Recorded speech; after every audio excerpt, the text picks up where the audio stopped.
So that's what recovery looks like is, knowing that what works for you, what doesn't, and then setting a clear boundary and then not feeling guilty about the boundary. Yeah.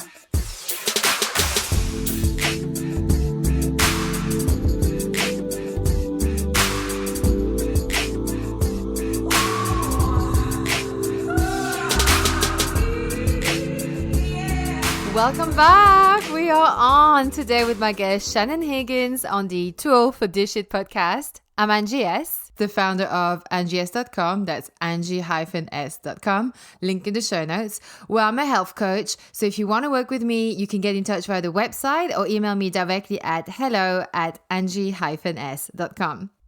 So if you or anyone you know wants to start a podcast, I'm running a mini online workshop on podcasting this Sunday, 10th of May.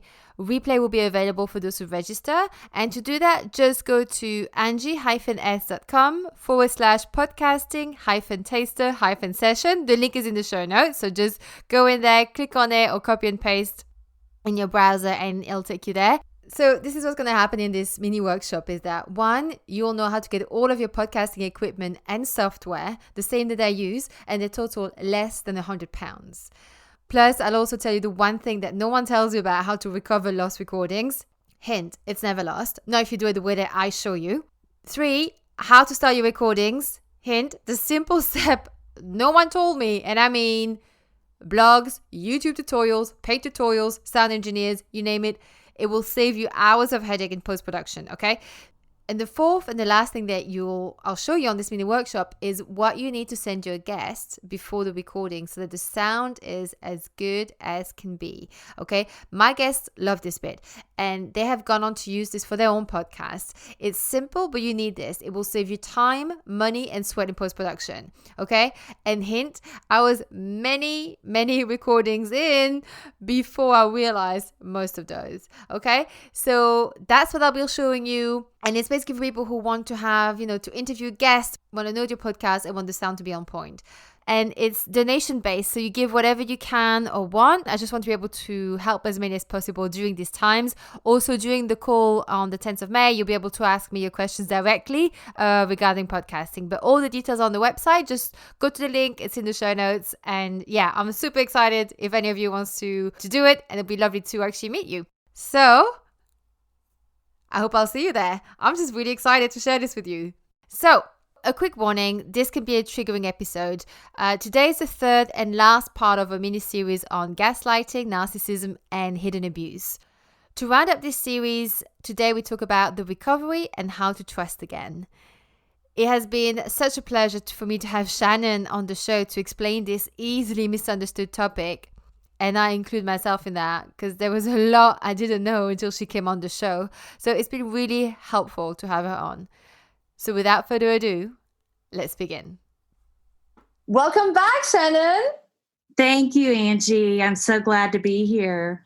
No, I'm really glad that we get to, to carry on from a previous conversation because, I discovered with you was that, there's a lot more that I want to dig into than from our first episode. And so we sort of decided to do a 3-part series. And just for those who haven't listened to them before, are encouraged to, because this is part 3. So we did part 1 in March 2020. It was episode number 28, which was called Did You Just Gaslight Me?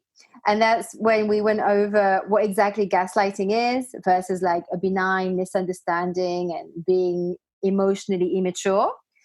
We also went over how gaslighting is not only performed by narcissists, and we also defined what hidden abuse is. And so that was part 1 of a hidden abuse series. Part 2 was released last week, and we went over what makes a narcissist, why it's so hard to leave them, whether it's a romantic partner, a boss, or a friend, or whatever, any kind of relationship. And also, we also went over once you made that brave decision to leave, how to do it as safely as possible. And so today's part 3, how do we recover from abusive relationships and how to trust again? So before we dive into this, please introduce yourself, Shannon, where you live and what you do. And feel free to mention your mission because it's a really beautiful one. Oh, thank you. Well, I'm Shannon Higgins again, and I call it my vocation because I love my job, and it's a great thrill to be able to say that. And I am a licensed professional counselor in private practice, and it's in a suburb of Dallas, Texas called Plano. And I've been working in private practice for about 17 years. I've been a therapist for 20. And interestingly enough, I began my training as an intern at a domestic violence and sexual abuse outreach.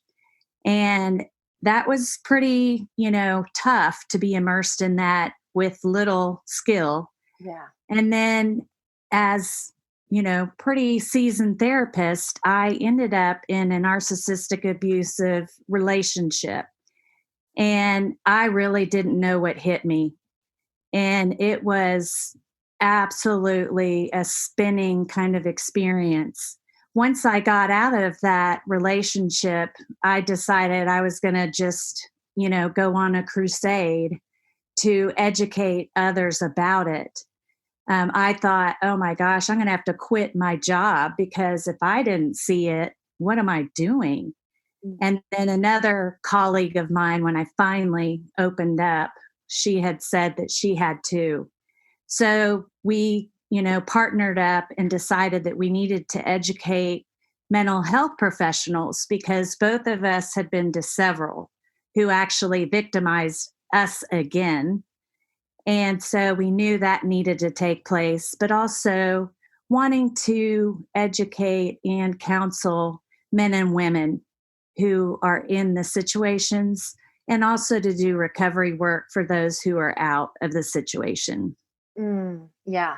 And actually, it's interesting because through talking with you and, learning all those things that we talked about, I also, I used to sort of roll my eyes a little bit when someone said, oh, he's a narcissist or she's a narcissist. And I was like, oh, come on, people. Like, only like a small part of society is a narcissist. And I was like, to me, it was a bit like saying someone is a sociopath or a psychopath, which, it takes a lot, before you get there. And through you, I realized that obviously there's a spectrum.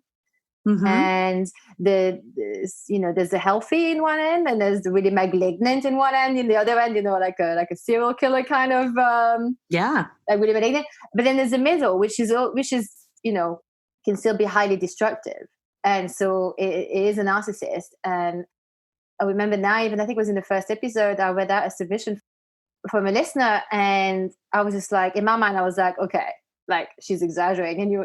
But I remember you pointed out something, and I realized I had a big aha moment where I realized that, oh my God, I didn't even realize this was an issue, because like you're blinded to it until you see it, if that makes sense. Oh, yeah, it is. And that's why we call it hidden abuse. Yeah. And in that one breath, I was just like, it was almost like, I can't remember now, I forgot the words, but it was really that I almost answered it myself in my head in that same moment that we were discussing that image, because I was like, oh, wait. That's what I would have, before speaking with you, thought it was, fine. And I realized, actually, no, it's not fine. Yeah. So I think what you do is really important, because even I could have inadvertently victimized someone if they told me, I'd be like, oh, come on, now you're dramatizing. And of course, there are some people who dramatize, but that's like emotional immaturity. It's not because the person was really being narcissistic narcissist to them or whatever, or abusive. They were just being awkward, which is very different. Mm-hmm. So I owe you quite a bit, actually. Oh gosh. So I think, I'm sure I'm not the only one who would have rolled their eyes at things like that before. And And we do know that those mental health professionals, they were dealing with what they saw. Yes. And the narcissist is so like creative, and they're so manipulative that they could sound, very genuine and calm, and then make us, the victim, sound like we're just a mess. Yeah. So they're going by that. And in fact, we are, that person is a mess, because they're being Yeah. turned into one because it's crazy making, right? Oh, yeah. Like you say, right? But also, I do want to point out, I really enjoyed that. I really respected the fact that you still use discernment, like you don't throw a big brush on any sort of emotional awkwardness, immaturity, or simple ignorance, which a lot of us, we have blind spots, and you don't just say, "Oh, that's narcissist, that's gaslighting." There's definitely a discernment, and I think it's so important, so It important to is. have, because we're all allowed to trip over without being branded. And so I think these conversations I've really enjoyed having them with you. So I've learned a lot. So I'm so glad. And it is important because you want that to go forward, yes, because we all need to value one another and even understand that, all humans, we have things that we're fighting, we have flaws. yeah, And then there's that extent to which, if they're harming someone intentionally, that's a crime. So it's just, important that we value one another. And some people, they have to let justice be served. yeah, of course, of course. For this third part series, so we went through like defining what abuse was, defining the difference between that and a narcissist. But although we're going to get into a bit more towards the end here, but so we define like what gaslighting was, abuse was, hidden abuse, that kind of stuff. And then on the second part, we went over, how to basically leave, and also what makes a narcissist, and also how Mhm. to leave that person.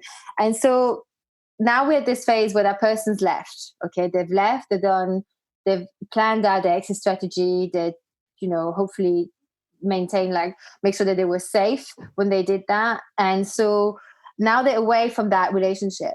So now they've left. What are the symptoms that people experience when they leave an abusive relationship? And could you also tell us if there's a difference in those symptoms between leaving an abusive relationship that was with someone toxic versus someone who is actually a narcissist? Sure. Mm. One thing that I want to, mention first is that, unfortunately, that some people, when they leave the relationship, it's not over. That their abuser is not done with them. If they're the ones that decided to leave, then that abuser will punish them, because they're not allowed to be the decider that that relationship is over. Mm. So they will just punish them, punish them, punish them. And how long they're, willing to go. Yeah. So it's really important that they find ways to continue to remain safe, and they still may have to have a protective order. But the symptoms that they all experience is cognitive dissonance. And this happens in all those different abusive scenarios that you mentioned. Mm-hmm. So it can happen at the work relationship, the friendship, the parents. And what that is it's a state of mind where your intuition is telling you two competing things. So again, this is in that department of crazy making. And it's like you're having this inner warfare in your brain. And in one context, you have all these memories about, his words of passion and devotion and all these amazing plans for the future. And then that competing part, that, wait, his actions, though, were he couldn't stand me. He was so cruel to me. And so that is still very pervasive after you've left. And so they're still dealing a lot with, was it real? Was it not? And so they all have that. There's also complex PTSD. And this really matters mostly if you're living with someone, but you can have it from work too, because you do spend so much time with them. Mm. So, complex PTSD, the symptoms are suicidal ideation, emotional flashbacks. They have a tyrannical inner critic, toxic shame, social anxiety, major mood swings. They're hypervigilant, and they're really oversensitive to stressful situations. There's also a lot of compulsive behaviors like substance abuse, eating disorders, because those, numb the pain. Yeah. And then on the lighter side of things, there's anxiety, depression, loneliness due to being isolated. And then still on the lighter side, feeling hopeless, joyless, and confused. And also in all these scenarios, your body knows. So what can happen is before you even put the pieces together, your body's telling you something's wrong. Oh yeah, I mean that's like like when you have panic attacks sometimes out of the blue. Yeah. Yeah. And people will come into therapy and they'll say, I don't know what's going on, but I'm having these panic attacks and I had a great childhood. And they're still saying they have a great relationship, or they really do, and it's work, or it's their past. And so it takes a while to ascertain what is going on, but we know there is an origin to it. And so those symptoms, the dissonance and the complex PTSD, that's the common denominator between leaving an individual that was simply toxic and also someone else who was a narcissist? Would those symptoms be the same? When I said on the lighter side, those would probably be more assigned to a toxic relationship. Right. But the difference would have to be that depending on the person's disposition, let's just say if they've had a lot of toxic relationships, if they had a pre-existing mental illness, then they could end up with those severe, profound symptoms. If not, then they may, they may have the anxiety or the depression. They might not have that many symptoms. Yeah. And they might not be affected in all areas, because with the complex PTSD and with it, the hidden abuse, they're affected cognitively, physically, socially, financially, and spiritually. In a toxic relationship, it might not cover all of that. Okay, yeah. So I guess it's like it's almost like there's almost two factors here. One is let's say the recipient of the abuse. Two factors here in response to the symptoms is that one, their natural disposition. So some people obviously have higher sensitivities than others, or are more prone to anxiety and so on. And then two, it also depends how strong the abuse was, right? How perverse it was. Yeah, makes sense. Do you know what? Not to go into that, but let's just to put a date with the 10th of April, 2020, when you were listing all these symptoms, all both the dissonance and the complex PTSD, I was like, wait, this is what a lot of people are feeling right now because of the whole COVID isolation and stuff, because there are so many different facts being thrown around, you can really go through rabbit holes. And because we don't really see it, I think there's something about it too, right? Which can become a little bit that cognitive dissonance for some people, is that we are sheltered away from what's happening in the hospital. So people can either think is really, really bad, or it's not really happening, because we don't have a tangible. It's not like when a bomb falls down on a city, we can see it, we can all agree it's happened. And then people would obviously have the same kind of symptoms. But I think because the situation is so confusing, so our lives have been flipped upside down so quickly, and we all have this common enemy that we can't see, that some people are also disputing, all of this stuff becomes a very disorientating at times. And I think people are experiencing, apart from the emotional flashback, but because we haven't got a flashback really to it, unless you were in Hong Kong when SARS went. Happened. Yeah, exactly.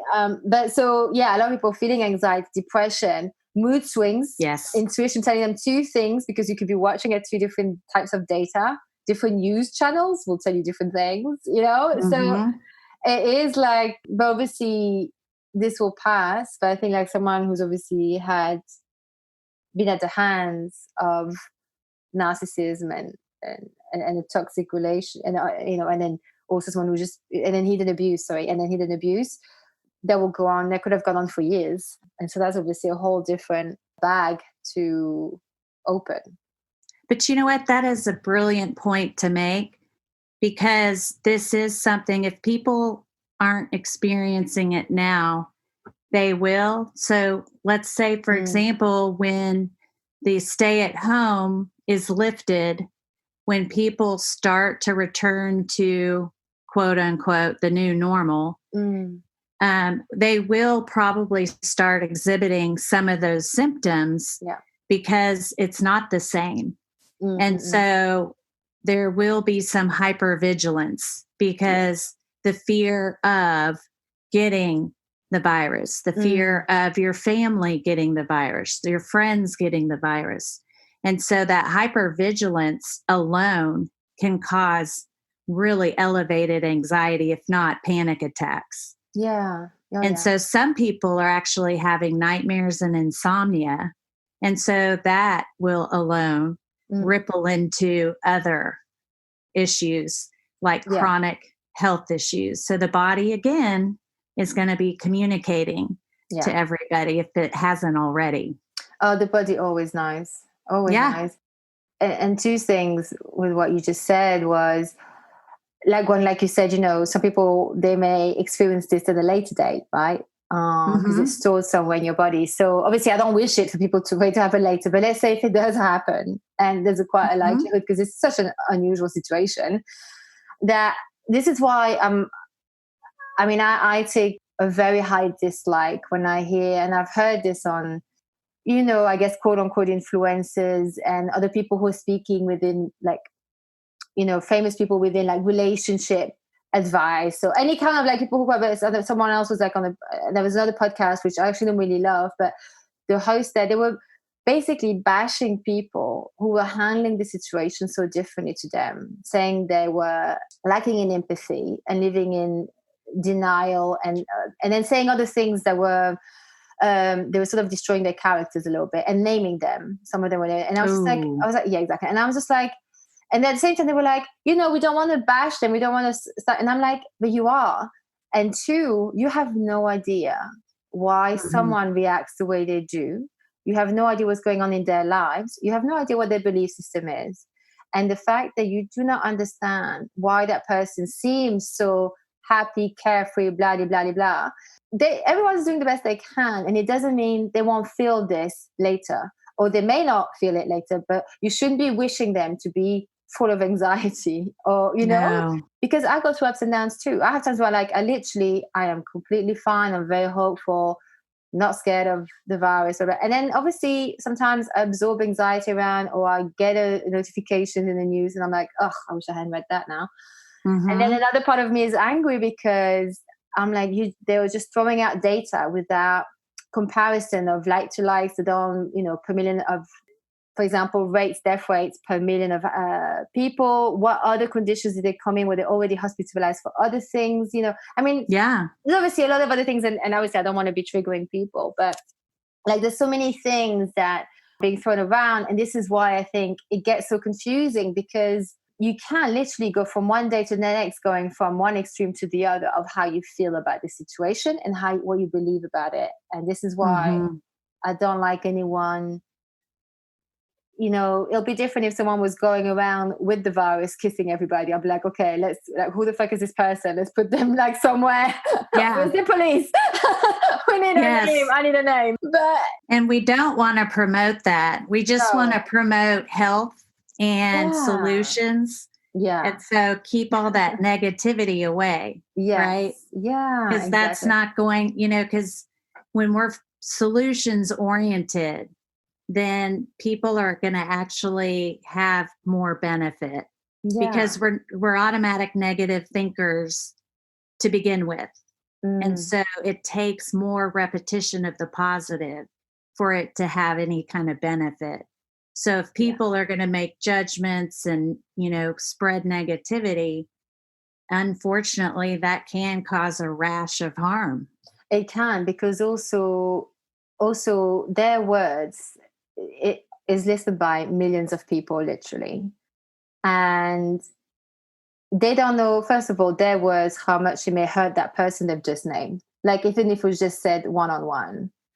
But two, they've literally inflamed a whole bunch of trolls online to go to that account, or people who probably aren't trolls, but they're just behaving like trolls because they're probably going to go and say nasty things to that person now, Oh, yeah. and that's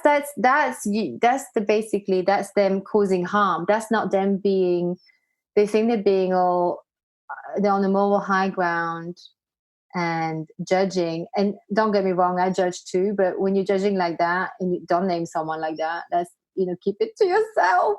Well, yeah, not on a social platform where I would hope it's like what you're doing is incredible social awareness. And so that, I would think, is what people want to do on podcasts. So yeah, I was just a bit like, fool, we need to be careful not to become this police state. And because that in itself creates other things. So, but yeah, so that was a bit of a sideline. But so everybody be kind. Yes. You can judge all you want, but don't say it on a public platform. Because the thing is, if I say it, I mean, I wouldn't want to, but there's not going to be, but those people there, those 3 people I'm thinking of who did that on the same week, they have, they have over 1 million followers each, Yeah. And their platform is not, those are not they're not fake followers. They literally have a very wide audience, a very high listen to it. I was like, we all make mistakes. I just hope, touch wood, I wouldn't do that. But yeah, so okay, so we went to the symptoms. Yes. And so what would you say to a patient that comes to you, okay, who's left the abuser? And they say, I've left, this is actually quoting something you sent to me. If they say to you, I've left a madness, what do I do now? I still feel crazy. My anxiety is sometimes leading to panic attacks. I can't eat. I can't sleep. I can't focus. Never mind do any work. I feel like I can barely function. Maybe I was the crazy one. Was I the narcissist? Yeah. Oh my gosh. I can't tell you how many people say that verbatim, and you think, wait a minute, these are different people, but it's the same thing. So basically, I say this to everyone because, again, they share the same symptoms. So the very first course of action that a therapist will often take is to reassure them that it's not their fault. And that can take a lot of time, believe it or not. Yeah. And then it's imperative that you educate them about that they're seeking help, and a narcissist typically doesn't. And so it doesn't take long for convincing them that they're not the narcissist. But there's so much toxic shame that it does take a while to extricate the, blame. And so I can't believe how long that takes, but it does take a while. But then there is some good self-awareness that they have if they start saying, okay, I have this pattern that I get into all these toxic relationships. And I have to keep them on course, though, because they can get off course again with that blame.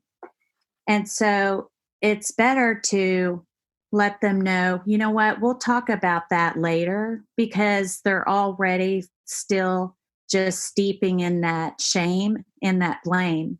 So it's better just to say that we'll address that later, and to let them know that statistically, people that are victimized by abuse, it's not necessarily one social economic person, that especially for women, but men are the same, that there really isn't one kind of person, that it's a universal issue. and that there is an attraction to the bad boy, to, the nasty woman. And so that's something that I think can alleviate some of that blame. And then you discuss with them that they want to find somebody who is successful and who makes them look good, who also gives them the appearance of being normal. Oh, is that the narcissist? Yes, that look for yeah, that. Yes. Yeah. Mm-hmm. But this is what you tell your patient because, again, they're steeping in this toxic shame and thinking that it is their fault. So, they don't realize that a lot of people end up with dangerous people and unintentionally. And so is that like letting them know that the narcissist goes after, that for them, like an ideal prey is someone who's successful, good, that makes them look good and makes them look normal? Is it almost to reinforce the fact that you're not broken? It's because you were this shiny diamond that they came to. And so how do you avoid them from wanting to then dim their lights? Because they may think, oh, wait, unconsciously, right? They may go, wait, if I need to be careful not to be too much because I don't want to be attracting the crazy again. So as we go along, though, we do, talk about hindsight 2020. What are some of the things that you overlooked? What are some of the things that you actually accepted, but you knew were really off? And then we do, in the recovery process that I do in stage 1, where it's all about education, I do have them do a genogram, which is similar to like a family tree, for them to see if there's any kind of, family origin issues. And some there's that connection, but some they don't have that connection. And so it is, worthwhile to do that kind of investigative work. But some they're like, I don't have any of that. So in the family history. Yeah, in the family history. Some people have trauma, but it's not necessarily relational trauma. And so that isn't always going to land you in a relationship like this because, no one would ever pick something like this off of a menu. It's, this is so subtle. These people are very charming. Yeah. And they know what to say because they study how to be normal. They study. Yeah. They really do study. I think I said this in one of our... Yeah. Oh, yeah. I was thinking about that. They really do. Yeah. They study rom-coms. Well, like you were saying, like it really hit me last time when you said something. I was like, it was so deep. I was like, whoa. It was like about how, what makes a narcissist. And when you were talking, obviously, like, you have to go back to last week to listen to it in depth. But just like as like a mini recap, it was that how basically it's almost like this empty vessel. There's no ego. And so they're filling it up with what works and they just keep absorbing. And so I guess it's that intense study of what works or doesn't work. And I just thought of an example because you're saying about how they're so charming. Yeah. So this is going back now, probably a good 25 years when in Belgium, I grew up in Belgium. So there was this huge problem with pedophiles and kidnappings. And that's how I grew up. Like you have to just be careful of anything around the corner almost, in Belgium. It was quite bad. And so this guy, one of the main guy that was arrested was called Marc Dutrou. And he had a partner. I don't know if it was his wife, but I still remember, I don't remember her name, but I remember what she looked like from the news. So he was number one wanted man. Like he was responsible for the death of many kids and abuse and selling them off. I mean, just disgusting stuff. And so pure evil, basically, in my book. And but the way it worked at the time in Belgium, the justice system, is that they had to build a case against him. Well, they had to the lawyers all had to read. It was about a room full of all the files to go through before he goes to court, right? So it was about 10 years. Maybe someone's going to message me and say that it wasn't like that, but this is what I remember. And so during those 10 years, he's still in some kind of jail or prison. But the rights back then was if you were incarcerated in some way, waiting for a trial, then you were allowed to go weekly to a special library to research your case. Okay. And so he was taken every week in this police, whatever van. They're supposed to be handcuffed. Those are, he's number one most wanted guy in the whole country at the time. One day on the news, Marc Dutrou he's escaped. He's escaped the van. He's escaped the van. Oh my gosh. Yeah. He escaped it. I don't know how, whatever. He escaped and he ran into the woods. And he's basically one of the wood ones who stopped him. He had he's like, oh, I recognize this man. And, he stopped him. And basically the country was in shock. I was like, how on earth did this happen?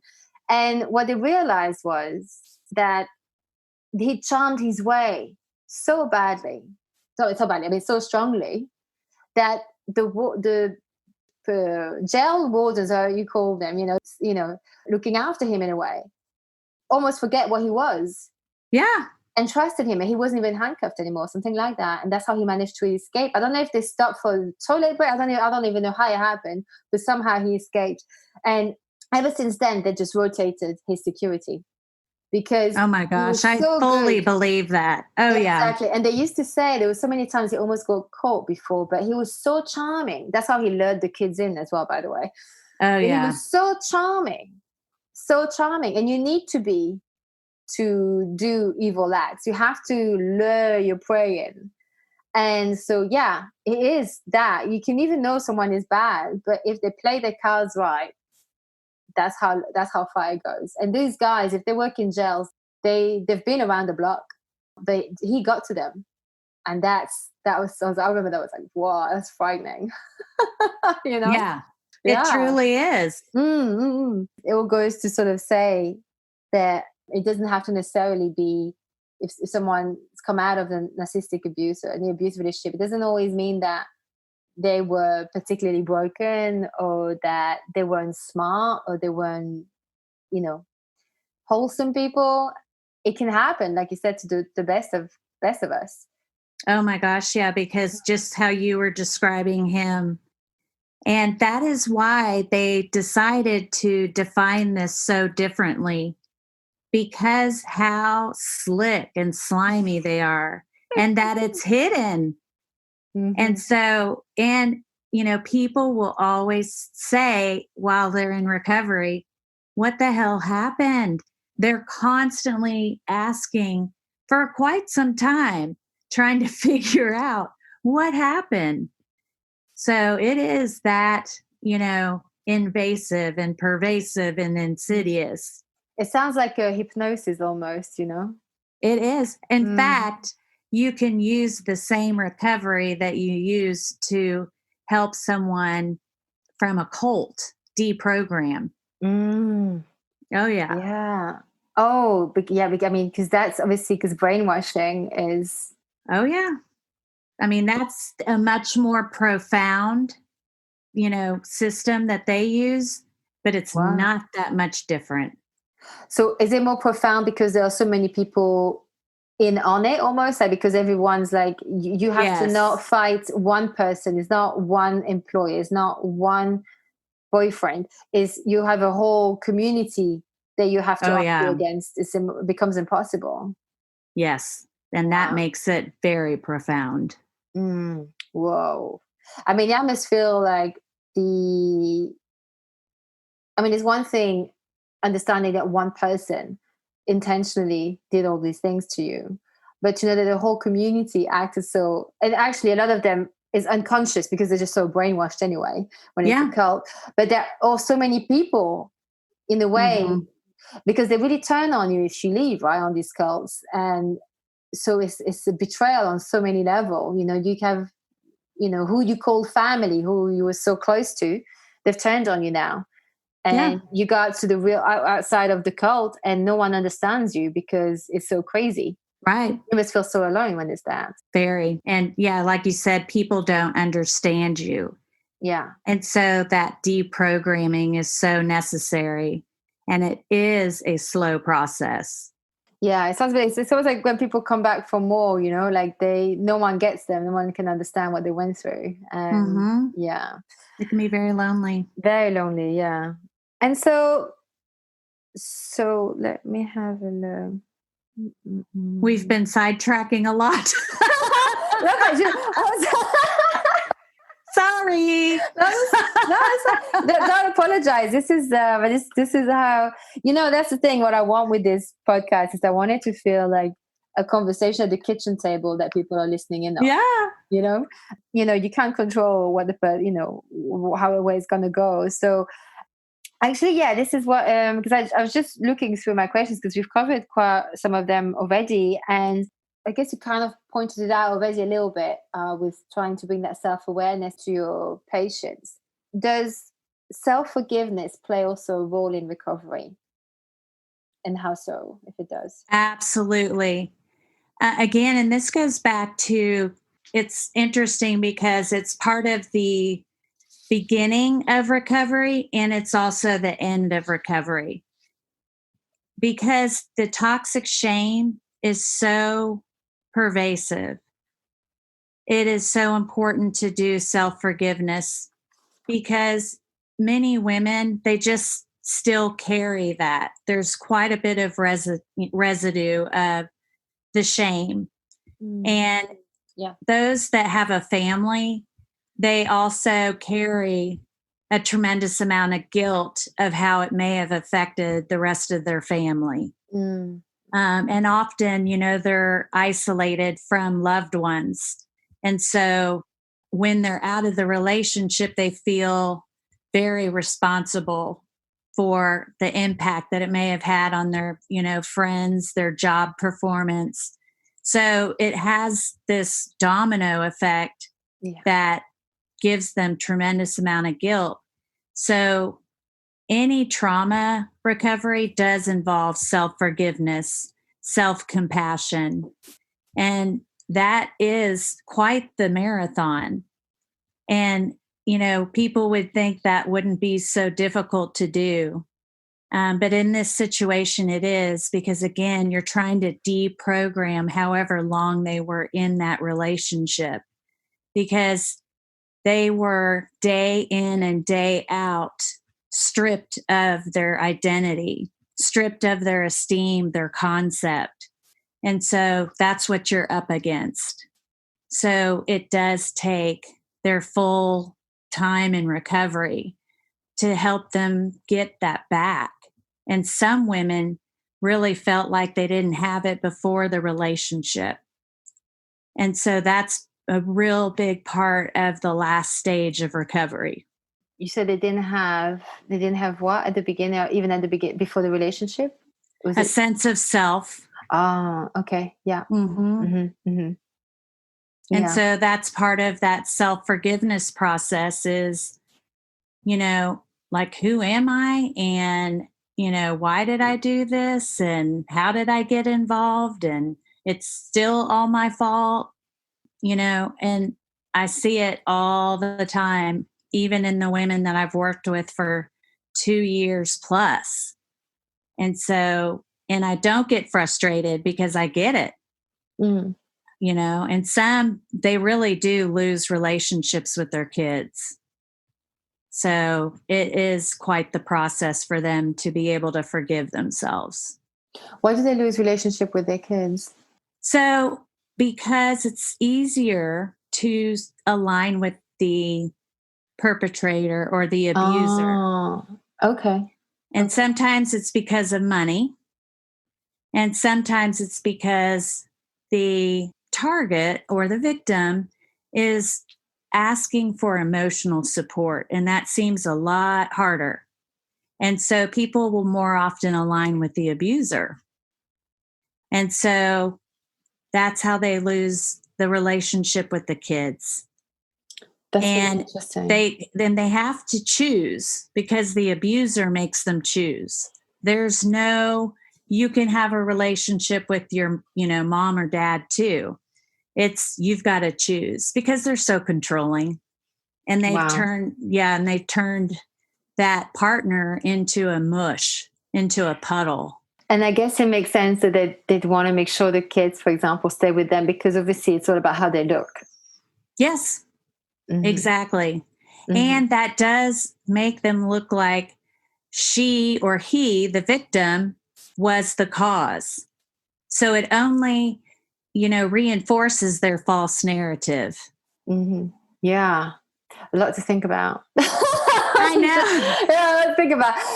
I wonder, like, I almost picture that person, is very good at the show. They show, very good at peacocking, almost like, Yes. probably be like very good hosts as well, host or hostess. Like, I guess a bit like we were saying before, like the Stepford wife. Yes, you did. The host with the mostest. And so obviously it's fun to hang around someone who's really good at hosting you. Obviously it's one side of it, one element. But if they always do all things very much for the show, which can hypnotize a little bit, people, the smoking mirrors, right? It's like, yes. Oh, look, this is nice. Oh, who do they know? And what do they do? And this and that. And people, yeah, they like to align with that. Oh, yeah. My husband was the host with the most. And, I'm still probably, sweating and not in my dress clothes because I worked so hard to get the party ready, or even, the children's birthdays. And he didn't lift a finger. So he looks fantastic, and he's shaking everybody's hands and welcoming them and just, making his rounds. And I'm, not in yet because I'm in the bedroom getting ready. Yeah. So that's kind of what it looks like. He's taking the credit. Yeah, he takes the crown for everything. Mm-hmm. Mm-hmm.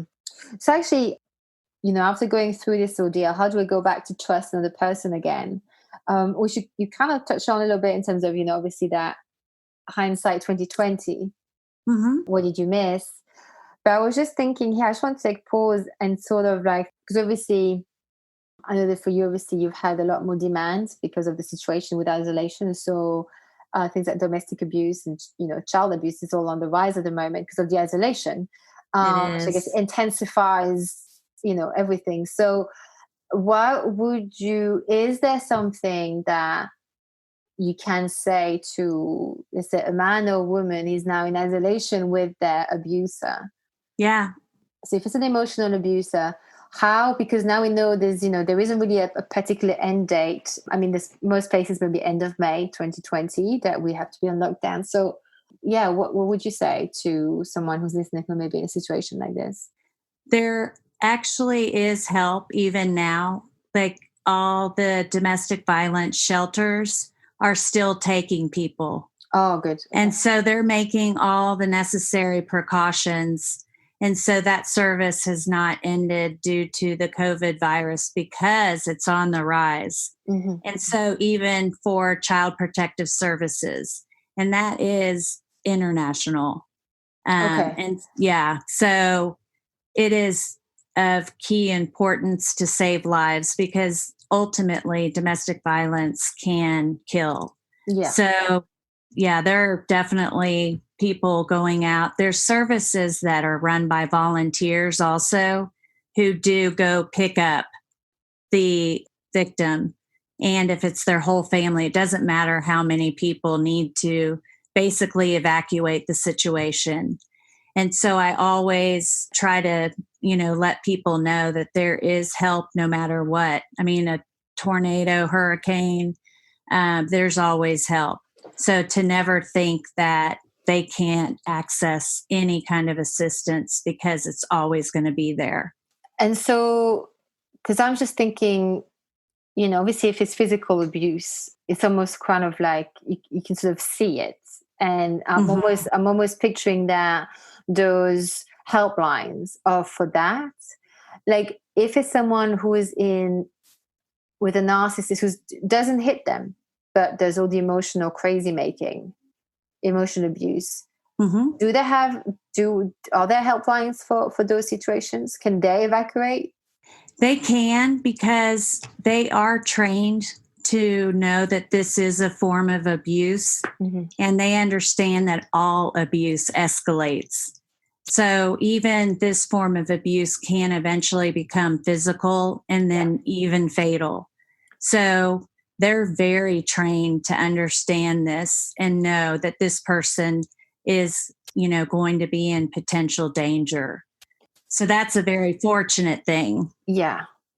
So maybe actually this could be one of the good things in a way that could come out of this if they get to leave, because if they're in isolation, if they get evacuated, for example, and they get put into a shelter, there's the chances of the abuser being able to reach them because of the social distancing is higher, so they're probably a bit safer now if they were to leave now, I'd imagine. Or is that just me being a romantic? I don't know. I haven't looked into that. I just know that, we have so many services now that are run by volunteers that we didn't once have. Yeah. And it's amazing. And it is all confidential. And you say that's international? Now, I imagine it is. I know here for sure. Yeah.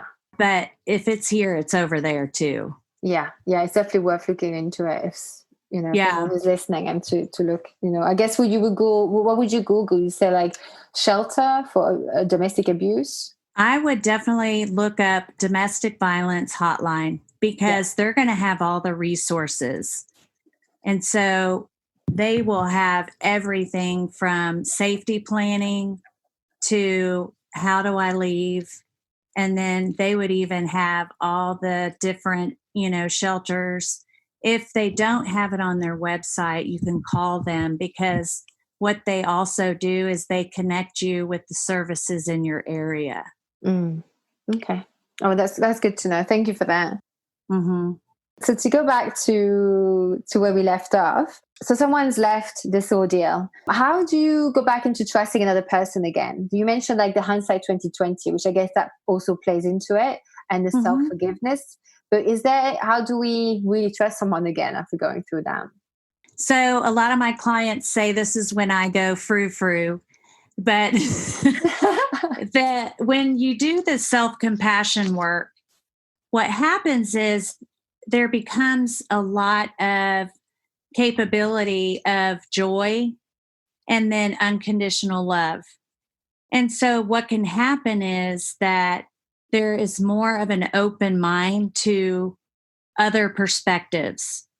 And it is like you do become optimistic, you're cautiously optimistic is a better way to put it. And so that end process, the last stage of recovery, is about how to watch, for flags. It's about looking at what a healthy relationship looks like versus an unhealthy relationship, how to set boundaries. We even actually role play so that they can get comfortable with saying no and what to say yes to. And so once someone really does a lot of self-forgiveness and learn how to let go, then they actually can begin to trust other people. I actually have a client. This is so funny. She met a guy on an elevator and they worked in the same building over and over again. And she'd been doing a lot of intensive work. She did the individual with me, EMDR, and she did the psychoeducational group, and she's now in my process group. And anyway, they had been in the elevator. They would crack up jokes with each other. And this went on and on and on for about a year. And then one day she just wrote her phone number down on a piece of paper. And she said, you know what? I think you're funny. Give me a call. Yeah. Now, some people may think, oh my gosh, that is reckless. Oh, no, I love it. I think it's great. Yeah. But in my opinion, it was not reckless because she ended up knowing people that knew him. She had done all of her due diligence before she did that. And so I was very proud of her because that was so bold. Yeah, and she knew where he works, right? Like, I mean, they were taking the same elevator, so he wasn't a total stranger. And it was a whole year. Yes. And she had done her due diligence of meeting, people and knowing people that worked with him. And then she just didn't have a lot of that intuitive yuckiness that learn about with toxic people. So, but that is one of my favorite stories about learning to trust again. Yeah, and also it's a confident move too.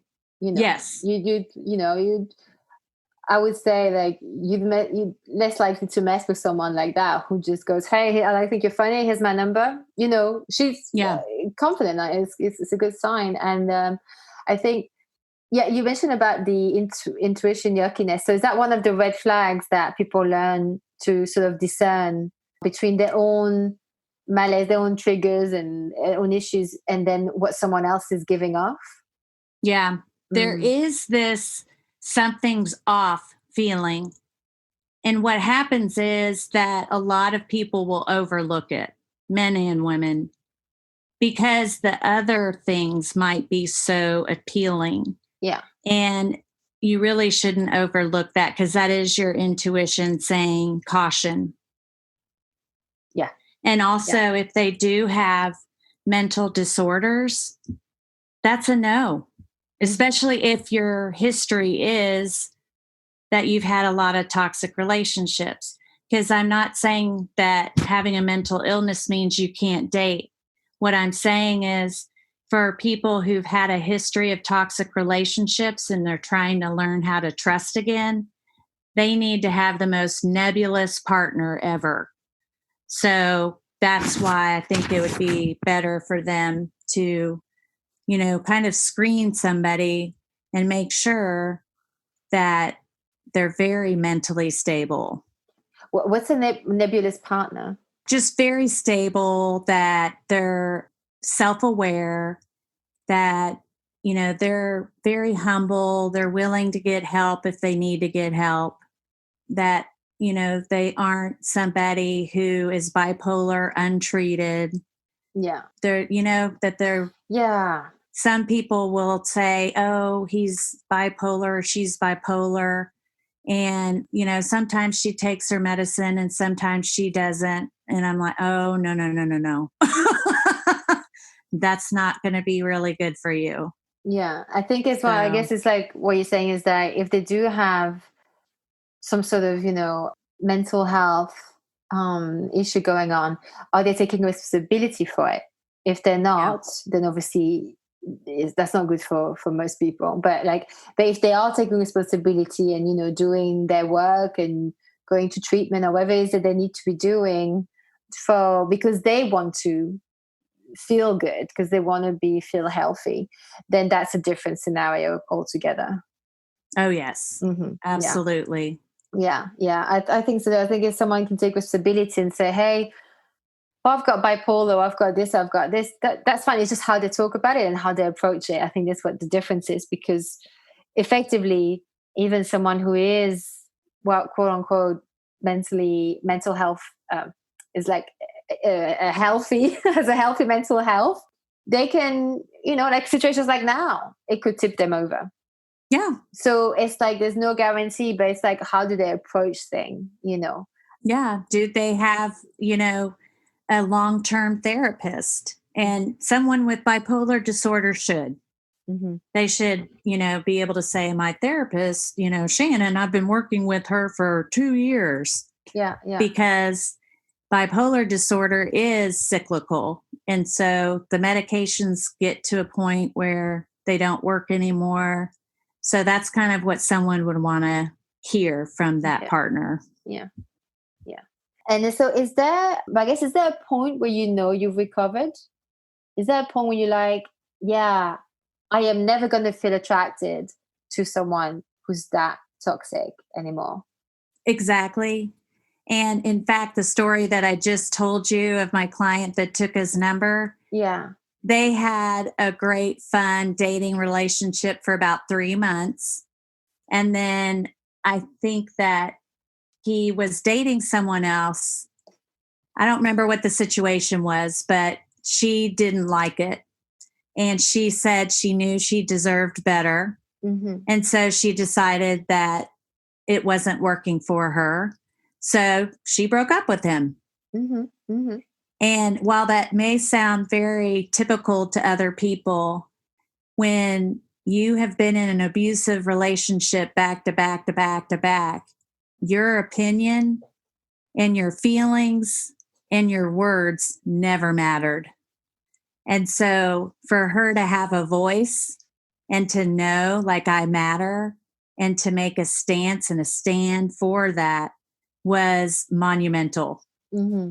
And so all the women in the group were like, yes, that's awesome. She stood up. Yeah, she stood up for what she believed. She stood up to her own standards. She was like, she obviously thought they were deeper.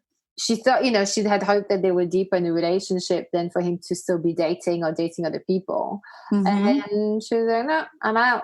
That doesn't And work so for that's me. what recovery looks like, is, knowing that what works for you, what doesn't, and then setting a clear boundary, and then not feeling guilty about the boundary. Yeah.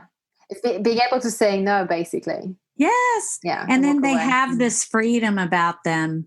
And often women will say that I think I've said this to you before, that they feel like they're out of the fog.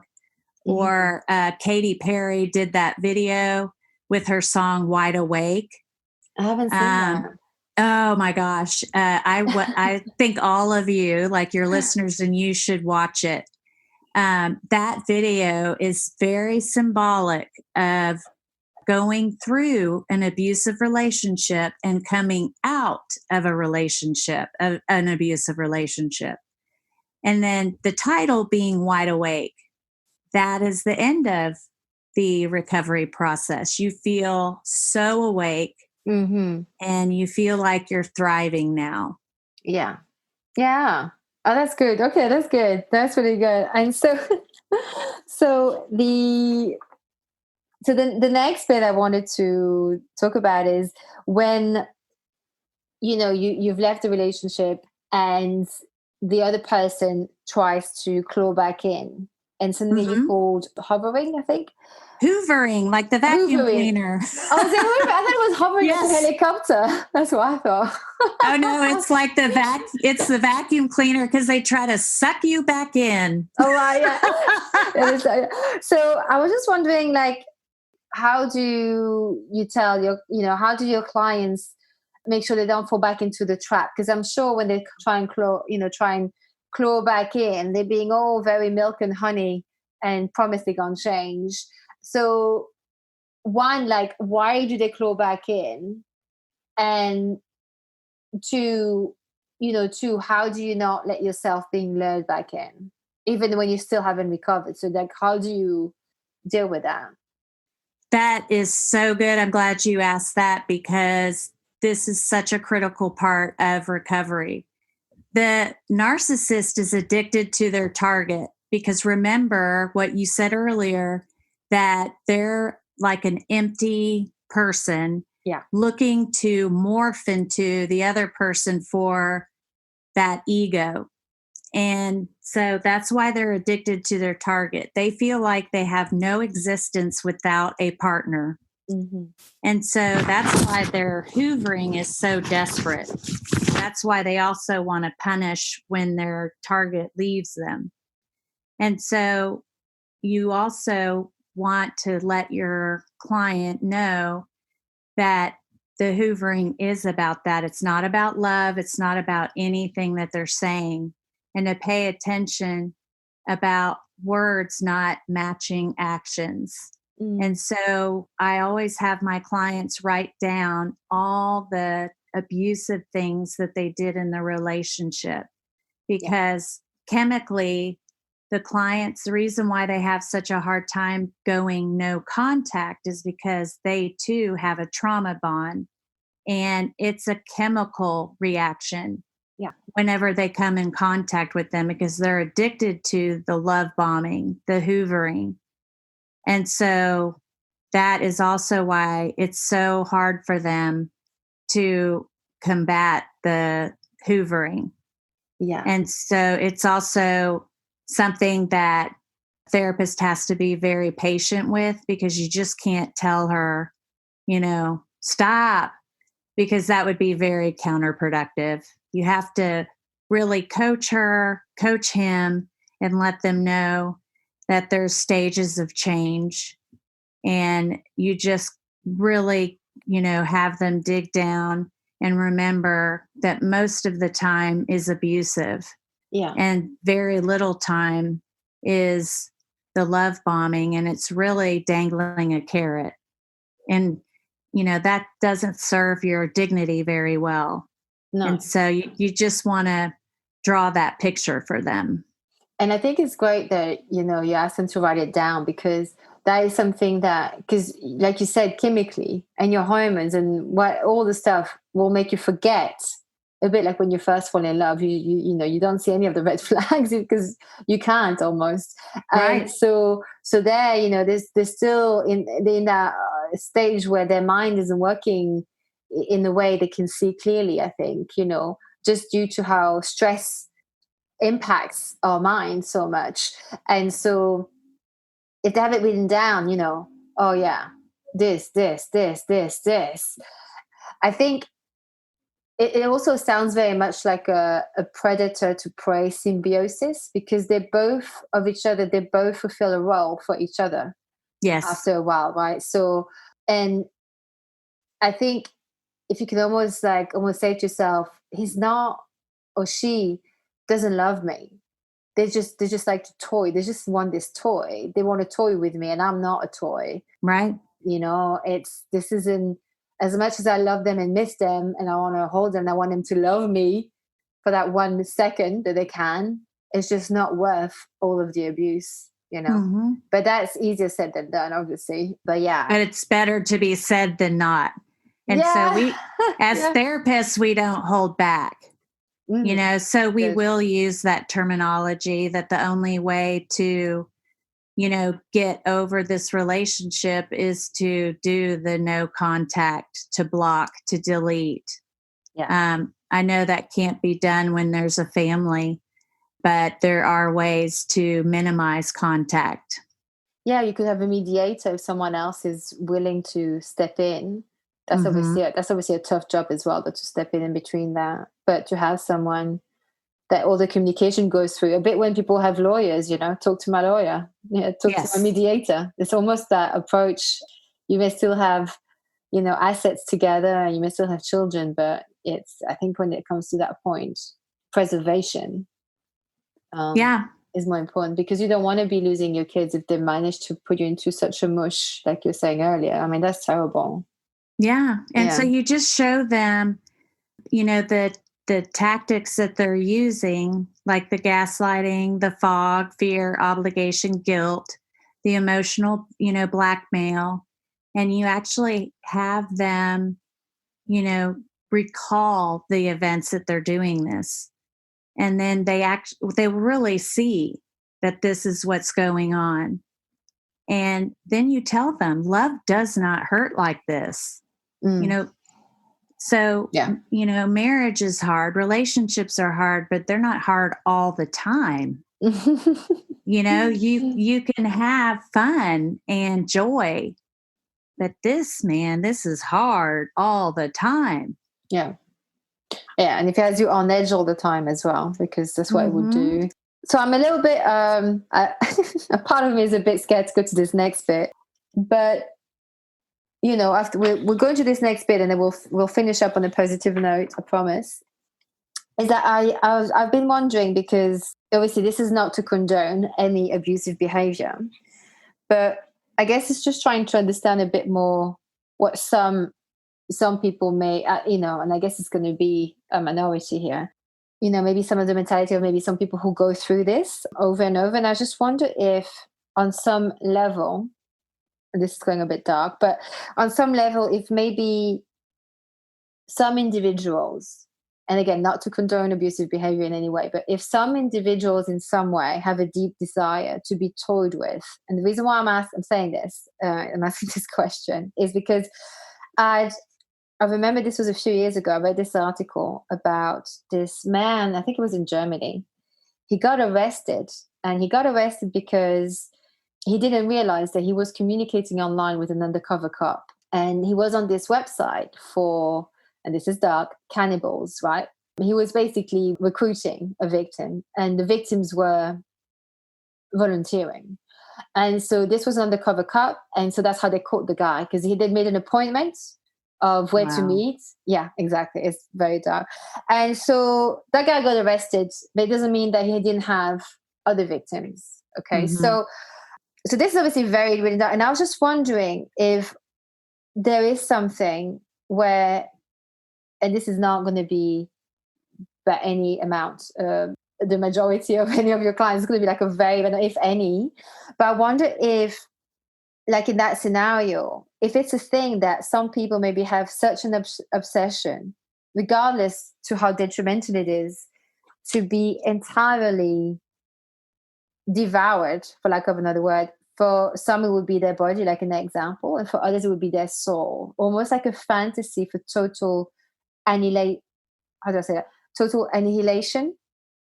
And I was wondering if that thing of fantasy of annihilation was to do with, if that is true, and if, you know, and if that happens, is it something to do with the self-worth issue? Like, is it a thing? Because I'm not saying the papers is always right. So I might have read this article, maybe it was all made up, you know, like you can't just always believe everything the news says or the paper says, right? But I was wondering about that. It is true, and you're correct that it is a minority. There are people who you wouldn't even begin to be able to imagine what they've been through.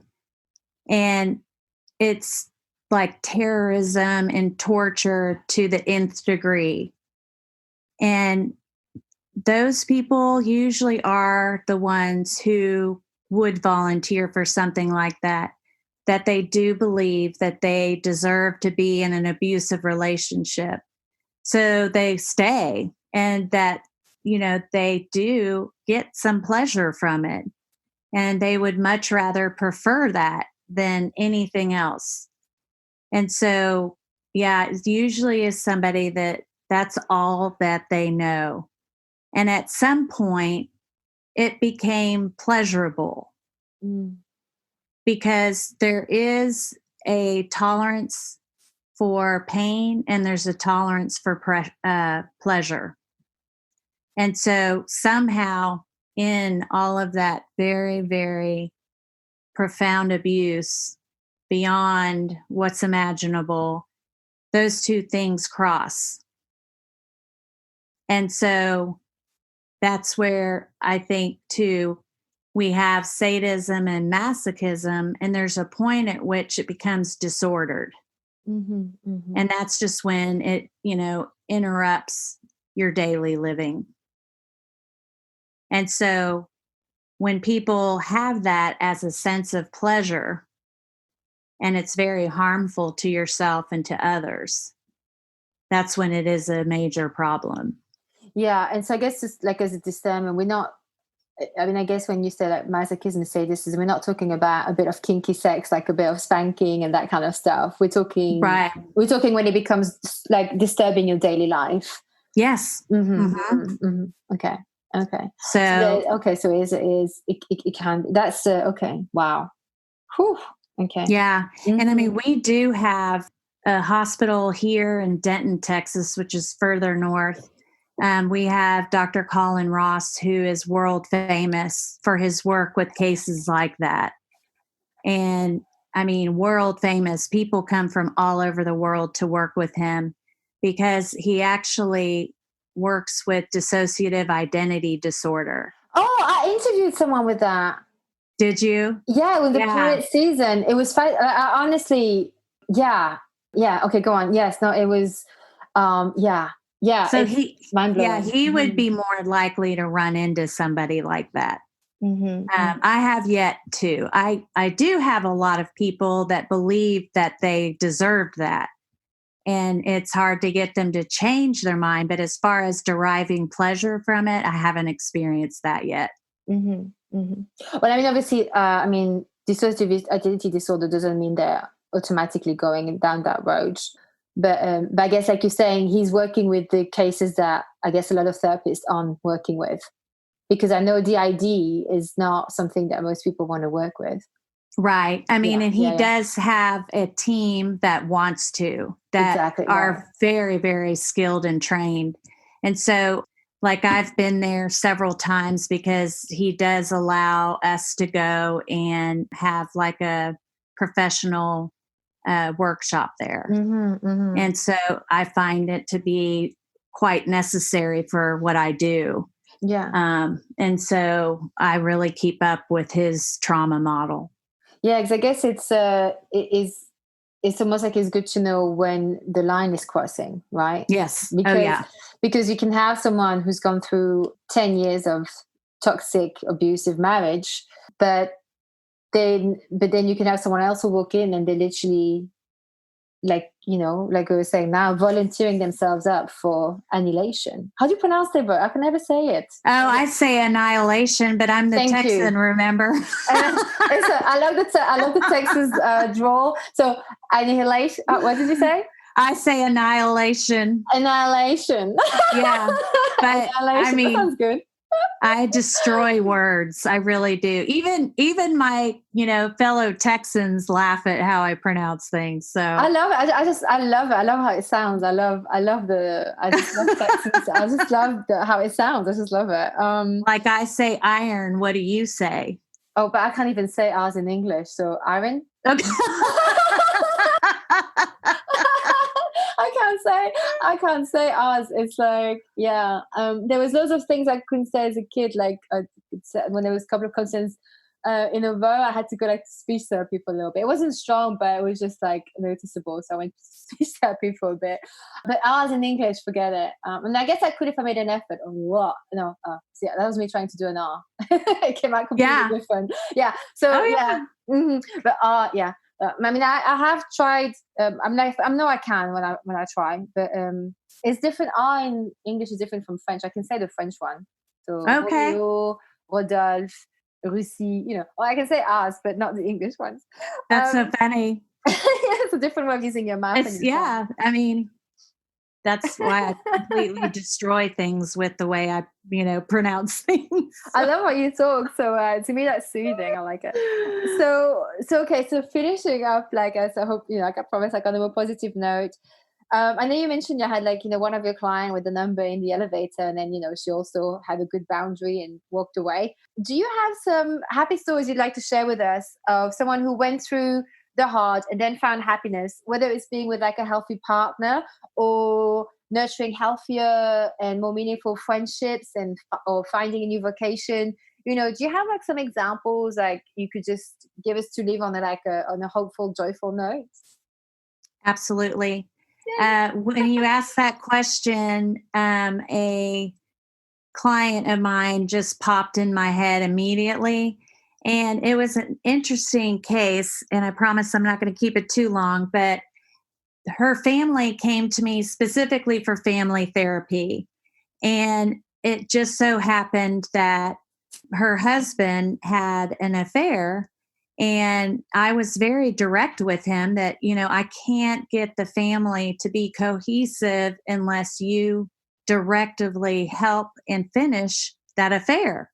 Yeah. And, so anyway, he stormed out of my office and they fired me. And so the mother kept in touch with me.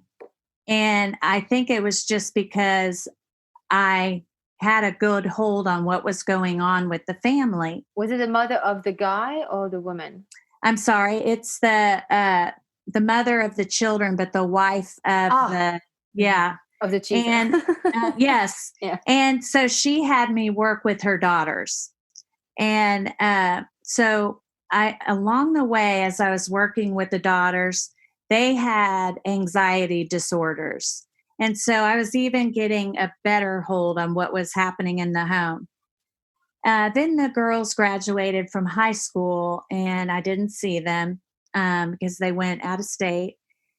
Then I don't remember how many years later, the wife, came to me for therapy, and she was in, I would say, classic complex PTSD condition. And she said, I know why I've kept in touch with you all these years. I wish I had stayed with you. I know you were right, that this was meant to be, that I came back in. And so what happened is she also, with her husband, went to therapy, and they ended up doing an intervention on her.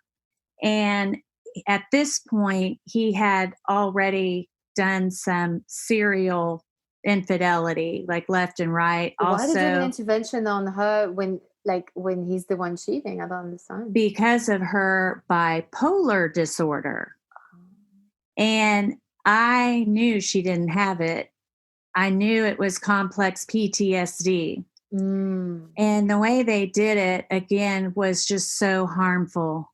And it was a room full of men. And it was just the worst experience she had ever been in, besides this 35-year marriage. And so we worked really hard, diligently. She decided to leave him, very courageous, because he's a very wealthy, high status, doctor here in Dallas. And so she really let him have it in the, legal process. What was amazing is that her attorney wanted to learn more. And so she came to one of our presentations to learn exactly what narcissistic abuse is about. They had a very successful outcome. And then she ended up going out and doing presentations about it because of the same thing, not wanting other women to go through this. Is that the lawyer or the... Sorry. Yeah, my client, the ex-wife. Okay, yeah. And she became a life coach. Oh. And she wrote a little book about joy. Yeah. And so totally turned her life around and is living just a life of great intention. She, had her daughters get help too, really taught them what was going on, and it made sense to them. And so it just did a 180 for herself and for her family. And it was just such a beautiful transformation to be a part of. Yeah, I can't even begin to imagine how it must have felt when she was actually having complex PTSD, but then when they intervene and, because she had quote unquote bipolar, it sounds like is it because they put her like in the hospital and just like took her away? And that's what they wanted to do. That's, oof.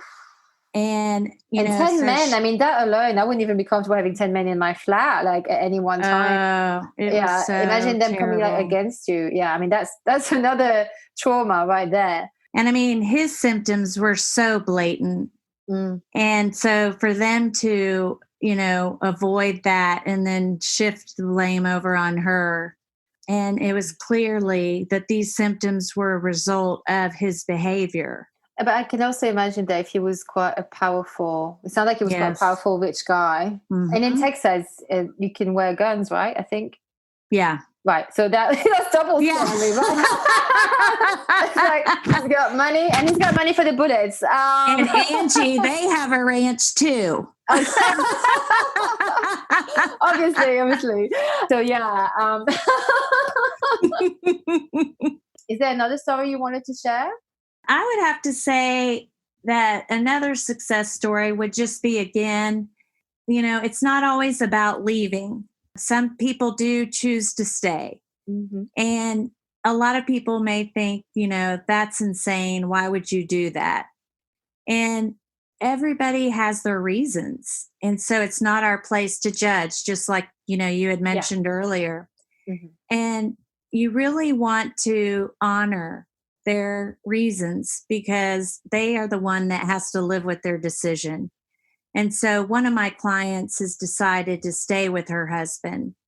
Now, he was probably in the middle of the spectrum, and he decided to do a behavior intervention program at a shelter. Oh, so he wanted to get help. Yes. Well, I'm not sure, but he did do it. I think she required it. And he did it, which that's good. That's pretty good because he didn't have to. It wasn't, court mandated, and that's usually why they do. And so he did that. She separated from him for 18 months. And she was not going to come back unless he did do that and individual therapy.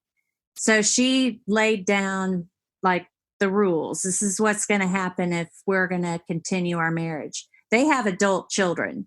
So she didn't have to worry about that. Right. Yeah. The kids, they weren't surprised when she explained that it was really abusive, and it, they definitely watched the undertones of what was going on growing up. So she laid down the law. He did everything that she asked. And so she went back in to live. She still says that he's very snarky. And so what she does with all the knowledge that she's gained in her therapy, and she's still in my group, the Moxie group is what we call it. And so she still lays down really short but poignant boundaries with him. And she's very confident in doing that. And that takes an incredible amount of moxie. That's why I call my recovery program the Moxie Recovery Program, because these women and men are an amazing group of people that it does take amazing fortitude to do the work that they're doing. Yeah. So she's another success story to have done everything that she did. And she chose to stay because she still wants that sense of family. She doesn't, want to have a broken apart family. Yeah. And she still said she's not living in a delusional world. She said, if there's anything that he does to cross the line again, she's gone. And he knows that. So he stays within the line at the moment then, by the sounds of it. Oh, yeah. Yeah. I mean, snarky comments, that's not the worst that someone can do. I guess, especially if she's been through a lot worse. She's probably sort of built, if she's learned to let it sort of slide over her, not taking it too hard and damage her. Or however, she's decided to, it's that thing, isn't it? How, what our priorities are. And if for her is keeping the family for as long as she can, the family unit, and, and telling him what can and can't happen, then she's definitely in a more empowered place. And she is. That's the thing. And like you said, I think, I can only imagine your Moxie group being amazing. So I think I always find anyone, actually, even like the more unaware they were, the sort of the more unusual the story was, them to come out to the other side, the more I'm like, I'm always a little bit in love with people like that. There's like a thing in my heart that's like, whew, like you've gone through, especially if people have been quite hardened by life, and they say sometimes just a phrase. Did you see Tiger King, by the way? How oh my gosh, it's so funny. Everybody's talking about that. And you know what? I took my boys there when they were little. And I'm like, oh my gosh. I told my boys that and they don't remember. So I was like, okay, good. But I watched that show. I was just like, oh my God, like, especially the men in there, a lot of them were narcissists to like insanity. I mean, the guy was like the yogi tiger guy, the one who thinks he's a yogi, crazy, Tiger King himself. It was just, but why was I bringing that up? This is why, like we're saying about people who've gone through the hard. There was this one guy who went to court, and at the end of Tiger King, when he goes to court and he says, after he comes to court, he talks to the documentary filmmaker, and he says how, they all get very attached to the tigers, some of them, and he was saying how these tigers trusted me, and I had to watch. I was there. They looked at me when he killed them, and he goes, that stayed with me for a minute. But it's the way he said that, when some men don't have the tools to express themselves the way that we do, and they just say that one line, that really touched me. Yes. And that's what I mean by, people, they may not have, they may be unusual to come out with something like that. It's like, whew. Yeah. So anyway, But yeah, I think anyone who goes through a transformation or realize something or something that stays with them and they've sort of turned out, obviously I'm not comparing your Moxie group with him, but I get it. Yeah. Yeah. Well, Shannon, this has again been so wonderful, and the conversation's gone places I didn't expect. Again, so really lovely. And so, as you know, you've been on the show a couple of times before. I wanted to ask you a different finishing thoughts kind of question. Mm-hmm. Made different questions for you today, and it's 2 finishing questions. And the first one is, what is the main message you want the listeners to walk away with from our mini series? I want them to walk away with understanding how pervasive these type of relationships are, and that they probably have had a brush with this kind of relationship. So to be aware of if they have a friend in this situation, and to really let them know that they understand and that there is help, and just to be their safe person. Writing that down, be their safe person. That's beautiful. And what is your hope for the future now that we have so many platforms to articulate these issues and so many ways to help those in those situations? Like, what's your hope for the future? I understand that we're always going to have conflict because we're human beings and that's just the way we're wired.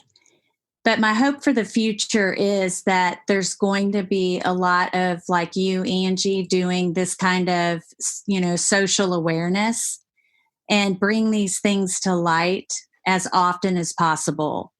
And that there is this such thing going on. So bringing light to something as dark as hidden abuse.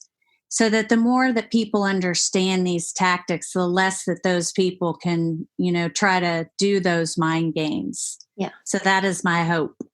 Yeah. And I guess also, what I second with that would be also hoping that the more we talk about it, the less shame people would feel about going through things like that.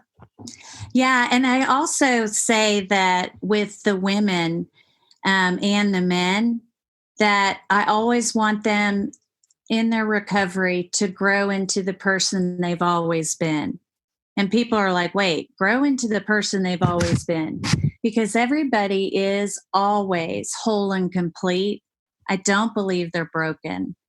And so I see them in a way they don't see themselves. And so I say the growing because they've got to see it.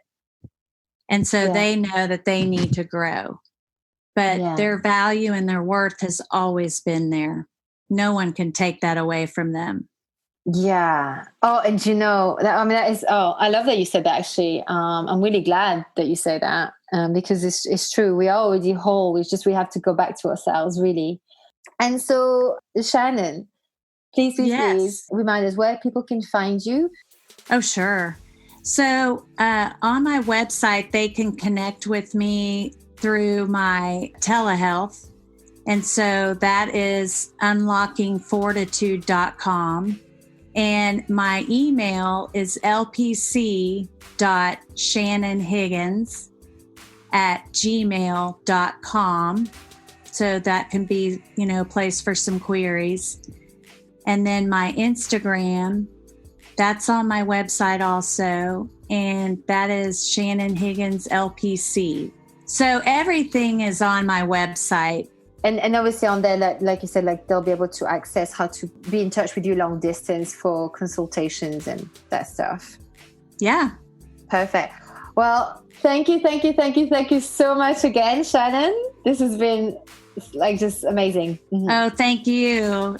And that's our episode. I hope you enjoyed it. Please don't forget to rate, review, share it, subscribe it on iTunes, follow it on Spotify, or whichever platform you listen from. However you show love is how you can support this show. Drop me your questions or suggestions for future episodes via the website at angie-s.com, or come and find me on Instagram. I have 2 accounts. One is at Tool for This Shit Podcast and at Health Expert Angie. Link in the show notes. See you next week, and until then, using health inappropriately.